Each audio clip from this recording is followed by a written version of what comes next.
जय माता दी, हर हर महादेव, जय माता दी। गुप्त नवरात्रि क्यों महत्वपूर्ण है, क्या महत्व रखती है? नवरात्रि जो है वो वर्ष में 4 बार आती है, यानी कि पौष, चैत्र, आषाढ़ और अश्विन। अब प्रत्येक माह, जो मैंने अभी 4 माह बताए हैं, इसके प्रत्येक माह की जो प्रतिपदा तिथि है यानी कि प्रथमा, तो प्रथमा से लेकर के नवमी तक के जो 9 दिन होते हैं ये नवरात्रि का ही समय कहलाए जाते हैं। चैत्र माह जो नवरात्रि आती है, यानी चैत्र माह में जो नवरात्रि पड़ती है इसे बड़ी नवरात्रि कहा जाता है।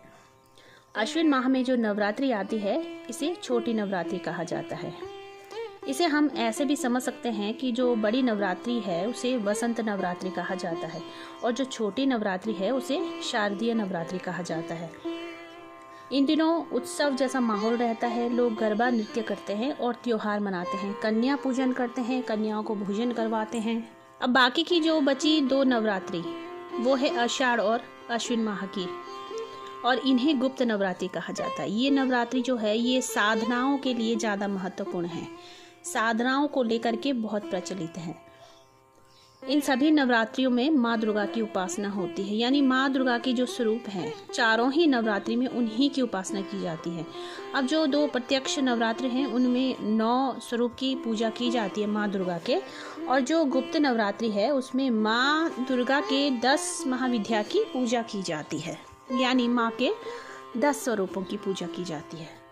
देवी भागवत के अनुसार जिस प्रकार के वर्ष में 4 नवरात्रि आती है तो देवी के 9 रूपों की पूजा की जाती है, ठीक उसी प्रकार जो गुप्त नवरात्रि है उसमें 10 महाविद्या की पूजा की जाती है, साधना की जाती है।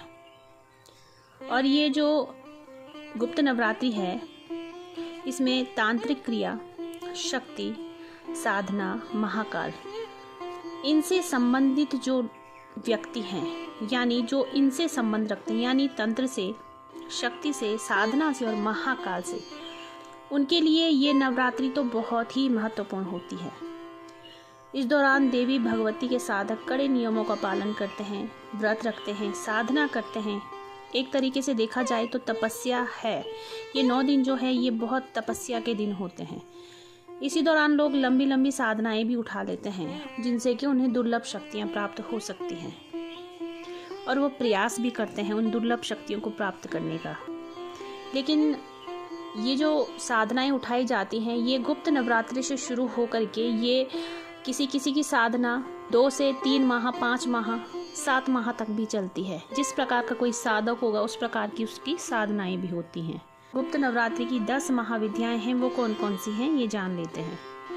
प्रथम महाविद्या जो है वो है माँ काली, दूसरी महाविद्या माँ तारा, तीसरी महाविद्या माँ त्रिपुर सुंदरी हैं, चौथी महाविद्या माँ भुवनेश्वरी हैं, 5वीं महाविद्या माँ छिन्नमस्ता है, 6वीं महाविद्या माँ त्रिपुर भैरवी है, 7वीं महाविद्या माँ धूमावती है, 8वीं महाविद्या माँ बगलामुखी है, 9वीं महाविद्या माँ मातंगी है, और 10वीं महाविद्या जो है वो है माँ कमला, जो कि माँ लक्ष्मी का ही दूसरा स्वरूप है, तांत्रिक स्वरूप। तो इन दिनों जो हैं वो भगवान विष्णु अपने शयन में रहते हैं। शयन काल की अवधि होती है भगवान विष्णु की। तो जब भगवान विष्णु शयन में रहते हैं तो उस समय देव शक्तियाँ जो हैं वो कमज़ोर होने लग जाती हैं, और पृथ्वी पर यम, रुद्र, वरुण, इन चीज़ों का बहुत प्रकोप हो जाता है, और कुछ नकारात्मक चीज़ें भी बहुत प्रबल होनी शुरू हो जाती है। तो इन्हीं चीज़ों से बचने के लिए, इन्हीं विपत्तियों से बचाव के लिए जो है वो गुप्त नवरात्रों में माँ दुर्गा के इन 10 स्वरूपों की साधना की जाती है।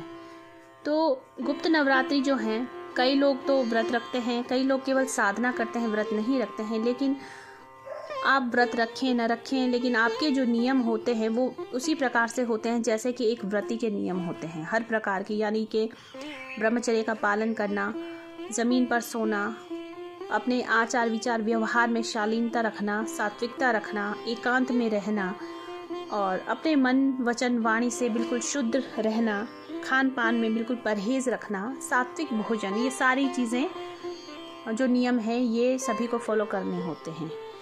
तो आशा करती हूँ आपको ये जानकारी अच्छी लगी होगी।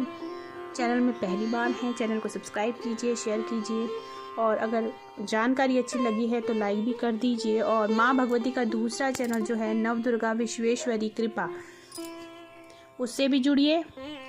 उसमें गुप्त नवरात्रे से लेकर के कई प्रकार की चीज़ें, कई प्रकार की साधनाएं, मंत्र और पूजा पाठ की विधि विधान या आपके कुछ डाउट्स जो हैं वो मैंने क्लियर किए हैं। आशा है कि आप लोगों को उससे भी काफ़ी हेल्प मिलेगी। सात्विक पूजा पाठ किस प्रकार से की जाती है, तामसिक के क्या दुष्प्रभाव हैं और सात्विक के क्या शुभ फल हैं, वो सारी चीज़ें मैंने उसमें भी समझाई हैं। और इसी चैनल में 10 महाविद्या से लेकर के पिछले गुप्त नवरात्रों में मैंने वीडियो शेयर की थी, उन्हें भी आप दोबारा से चेक कर सकते हैं, उससे भी आपको काफ़ी हेल्प मिलेगी। यदि आप कोई भी मंत्र साधना करना चाहते हैं तो उसमें से आप कोई भी मंत्र ले सकते हैं। सारे विधि विधान, सारे नियम, सारी चीज़ें उसमें यानी उन वीडियोज़ में मैंने बताई हैं। तो आशा करती हूँ आपको ये जानकारी अच्छी लगी होगी।